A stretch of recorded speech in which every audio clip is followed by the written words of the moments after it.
President Wong, you can start us off at any moment, I believe. Oh, am I starting or is Jeff starting? You're the chair. Yeah. Oh, sorry. I thought Jeff was the chair. All right. Excuse me.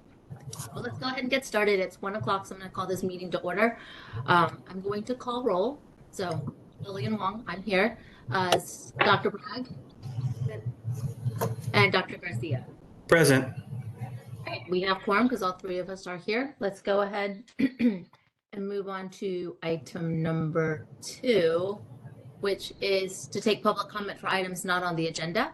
So, Mr. Pruden. To interrupt, I just want to note for the record that all members are attending the meeting online from remote locations, and Executive Officer Pruden is attending the meeting in person at the publicly accessible location.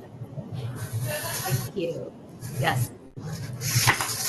This is the moderator. Mm-hmm. I just would like to also make a note. We are getting some musical noise in the background from one of the attendees. So if you do have some music going on in the background, you might want to note that that is audible to the group and occasionally disruptive. So if all of us could mute unless we're talking, that would probably make things a little bit better. Perfect. Thank you so much. Thank you. All right. With that, we have now had roll call and we've established a quorum. So we are going to move on to item number 2, which is public comment for items not on the agenda. Dr. Garcia or Dr. Bragg, do you have any items that you would like to make a comment on? Nothing from myself. Don't have anything. Perfect. Let's see now. Mr. Pruden, do you have anybody in the office with you? No, this is the executive officer, Mr. Pruden, Gregory Pruden. I am here at the publicly noticed location on the agenda. There are no public attendees at the location I'm at. Perfect. And Madam Moderator, if you could open up the queue for the Q&A. Certainly. Certainly. We've opened up the WebEx public comment feature. If you would like to make a comment for an item not on the agenda, you may click the hand icon to raise your hand, or you may look for the question mark icon, click that, type the word comment into the text box, and then click send. Each speaker will have 2 minutes with a 30-second warning. And we do have a raised hand from someone logged into WebEx as Paul Reimers. Paul, I'm going to send you a request to unmute your microphone. Oops. And it looks like we lost Mr. Reimers. So at that point, we do not have any further requests for public comment. Thank you. So, given that we had a member of the public that appears to have had their hand raised before we lost them, how would you advise we handle if they are able to later come back? I think we would want. I think we can move on now. We indicated that we may take items on the agenda out of order. So whenever the member of the public returns, we can give them an opportunity to speak then. Perfect. Thank you. Thank you. So Madam Moderator, if Mr. Reimer or Dr. Reimer comes back on, would you please just let us know and we will just take him out of order. Certainly. Thank you. Thank you. And are there any other members of the public that have logged on for a Q&A session? So, President Wong, I actually see Dr. Reimers back in the meeting, and it looks like his hand is raised. Oh, I see. He's a panelist at this point. All right. So, Dr. Reimer, I'm going to send you a request that you can unmute. There. How's that? There you go. Perfect. You're in. Okay. Thank you. Yeah. Well, I've brought this up before. I don't know if any action's been taken, but I'm a retired volunteer optometrist, and I work basically 2 half days a month, volunteering at a free clinic in Oakland. And I know when most ODs retire, they probably just let their license expire, why pay dues, whatever, and pay for CE. Well, I'm just wondering if it makes sense at all if we could maybe have a reduced number of CE units we're required to take when we're in this retired volunteer status. or at least be put on the agenda for some time to discuss that, you know. Yeah, that's pretty much it. I just want to see if that's a possibility or makes sense to do that. I know we pay reduced, obviously, you know, renewal fee, which makes sense because we're limited to just fares and whatever. But I'm just wondering about maybe the CE could be reduced as well a little bit, maybe down to 30 units or something like that along those lines. All right, thank you. Thank you for your comment. Uh-huh. Thank you for your comment, Dr. Reimers. We'll put that on one of our future agenda items as a future agenda item to talk about at one of our next board meetings. But thank you for your call. Okay, thank you for your consideration. Okay. Dr. Reimers, I just want to let you know that the board members are not legally allowed to subsequently talk about your comment at this point, just under statutory guidelines for publicly noticed meetings. So they're taken into consideration, but that's why you're not getting a substantive response right now.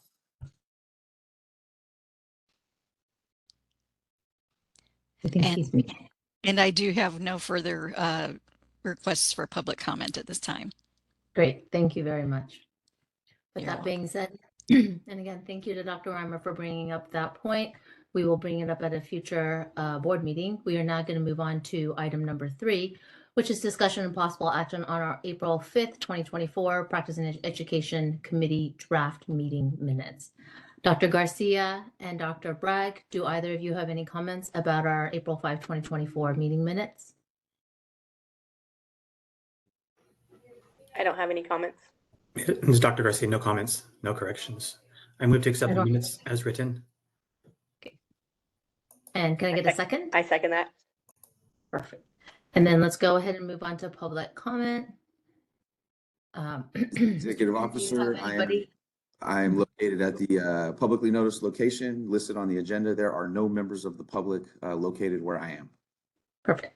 And Madam Moderator, if you can open up the Q&A for public comment, please. Certainly, if anyone would like to make a comment, they may click on the hand icon to raise their hand or the question mark icon, type the word comment and click send. At this point, we do not have any public members on the online session. We have a DCA staffer, but no public members. Okay. Thank you very much. You're welcome. That being said, let's go ahead and have a roll call vote. Dr. Bragg, I Dr. Garcia, I vote aye. and Dr. Wong, I vote aye. So we have 3, we have a majority, and so the April 5, 2024 Practice and Education draft meeting minutes are now accepted.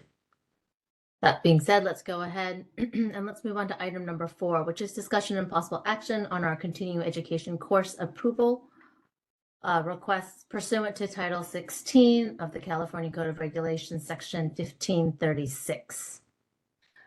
Before we get started, Dr. Bragg or Dr. Garcia, do you have any comments about any of the courses listed in items 4A, 4B, 4C, 4D, 4E, 4F, 4G, 4H, 4I, and 4J? I did have one question as far as on the cover sheet, the start and stop time, are those mandatory for the courses that have already taken place? I don't know, Mr. Pruden, do you know? I think usually they have to show that they've, depending on if it's like an hour or half an hour, if they have actually occurred, then Yeah, it's a great question, Member Bragg and President Wong. I think you're on the right track here. Our regulation defines in 1536 a credit hour, and I believe it defines a credit hour to mean 50 minutes of instruction. So the reason why applicants need to put down the starting and ending time is so that we can evaluate whether it meets that 50-minute credit hour requirement. Some courses can be half a unit, if you will. Other courses can be 1 or even 2 units. But a credit hour has a definition in our reg as 50 minutes of instruction time. so I think because they have already taken place, that's probably why they included the start and end time. Otherwise, I think most of the other courses that we've approved that haven't occurred yet sorry, I think there's a gardener going. If the courses haven't occurred yet, then we just usually assume that it's a 50-minute course if they're asking for 1 CE hour. Right. I was asking because the coastal vision courses, 4A, 4B, and 4C, those have already taken place. And I noticed they didn't have the start and stop times, or do we take that sheet from their letter that lists all the course from their agenda? So I don't think they have the start and stop time, but they do have the number of CE hours that they're requesting, either half, 1, or 2. Right. So when I was reviewing the courses, I just looked at the material and then looked at the number of hours or hour partial credit hours that they were requesting and checked to kind of see if it kind of matched up.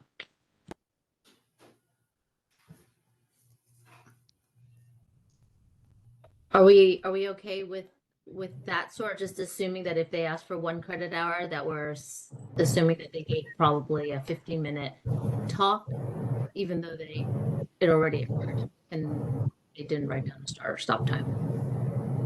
I'm fine with it. Looking at the course content, it seems whether it's the 30 minutes or 50, but it's just on the sheet. It had that section and it just wasn't completed. So I didn't know if that was a mandatory field or just something that they provided. Mr. Pruden, do you know if that's mandatory or if it's okay that it's, because I don't think most of the times we don't look at the courses. We try to look at the courses before they occur. So we don't usually have a stop time. So I'm assuming that means that section is not mandatory? It's not mandatory. I could see, remember, Bragg, you're on a good train of thought here as to why that would be helpful, right? To evaluate the length of time that when it started to when it ended in conjunction with the request that the applicant is making for either a half credit hour or a full credit hour or so on and so forth. But it's not a required item, and it might be for some of these courses under the live and interactive definition, which does allow for webinars. It may be difficult to have a specific start and stop time because it's interactive.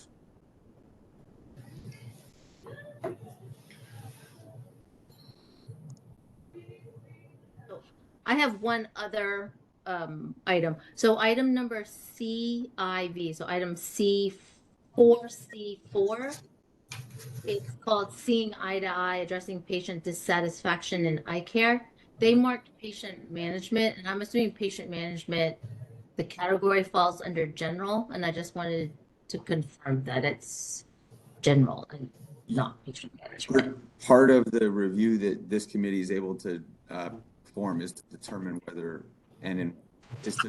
which categories these courses may fit under. Well, it's just that I don't think we don't have a specific category for patient management that needs to be fulfilled. So I'm assuming patient management would then just fall under general optometry or miscellaneous. Sure. Is that correct? Okay.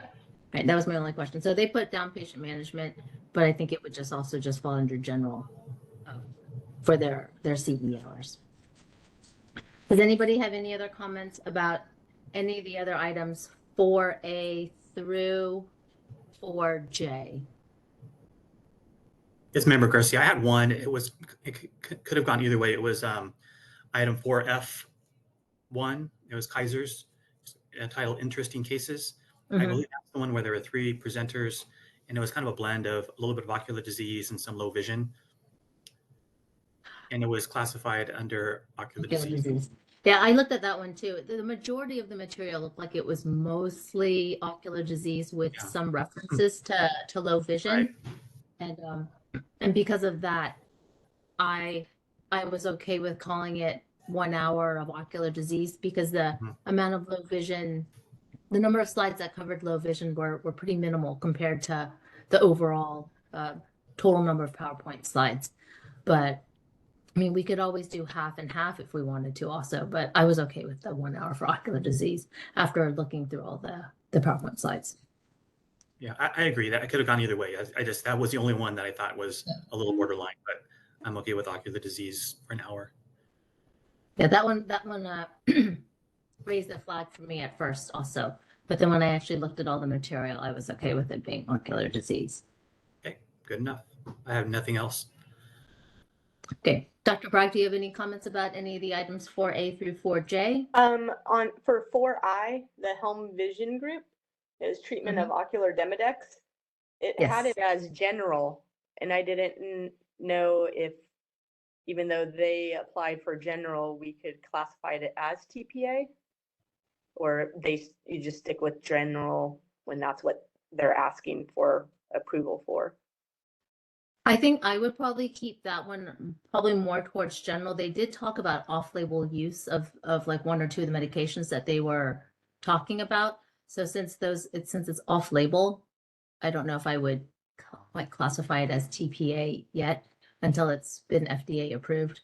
But I don't know, Dr. Garcia, do you have a comment about 4I? Yeah, so that's a good point. I think since they requested that classification, I think we'll leave it, but it could have been requested as ocular disease since it does have a therapeutic pharmaceutical element to it. Yeah. I just want to state that it is okay for this committee to make a determination that a different category may be more appropriate. So even if an applicant has asked for a certain category, if in your evaluation you think it may fit in a different one, you certainly can make that change. Like for me, I think at this point, I think I'd rather just keep it as general as opposed to ocular disease, just for like the reasons I was talking about earlier. But if the two of you feel really strongly that you'd prefer for it to be ocular disease, I could be swayed. I think we can just approve what they submitted for. Fine. I agree. All right. Are there any other comments about any of the other courses, 4A through 4J? Nope. And if I could get a motion to approve all continuing education courses, items 4A through 4J. Sorry, could I get a motion? I move to approve the courses 4A through 4J. Thank you. I'll second that motion. All right, motion made by Dr. Bragg, motion seconded by Dr. Garcia. I'm going to go on to public comment now. Mr. Pruden, is there anyone with you? This is Gregory Pruden, the executive officer. I am located at the publicly noticed location as listed in the agenda. There are no members of the public located where I am. Madam Moderator, if you can open up the Q&A for public comment, please. Certainly. We have no members of the public logged into WebEx. Shall I open it as a formality? Yes, please. Thank you. We've opened up the public comment feature of WebEx. If you would like to make a comment on the motion, you may look for the hand icon and click that to raise your hand, or you may look for the question mark icon, click that, type the word comment in the text box and click send. Each speaker will have 2 minutes with a 30-second warning. Are there any comments? I do not see any requests for comment. Shall I close that feature? Yes, please. Thank you. Okay, well, that means that we're going to have a roll call vote to pass items 4A through 4J. Dr. Bragg? Aye. Dr. Garcia? I vote aye. Dr. Wong? I vote aye. Motion passes. Items 4A through 4J, all the continuing education courses have been approved. Let's go ahead and move on to item number 5 then on the agenda, which is future agenda items. Dr. Garcia or Dr. Bragg, do you have any items that you would like to add for our future agenda items? I do not. I do not. And then we'll just, do we need public comment for this?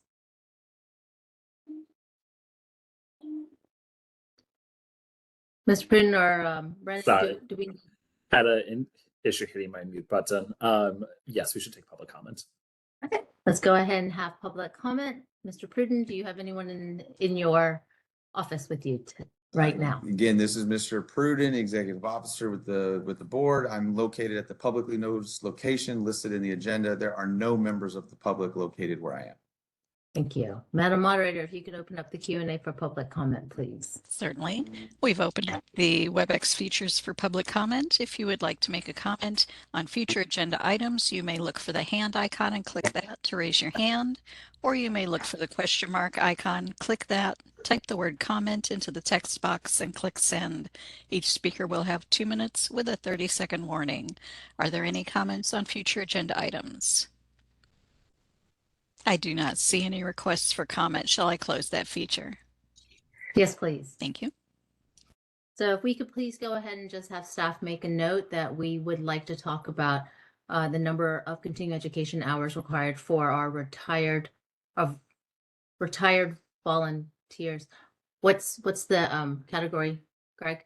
Well, I believe the public comment was in reference to how many hours retired volunteers Retired volunteer. should take. Right now, they have to take the same amount as non-retired volunteer licensee, and the commenter is wondering whether we can have a discussion about looking into whether any changes may result there specific to the retired volunteer status.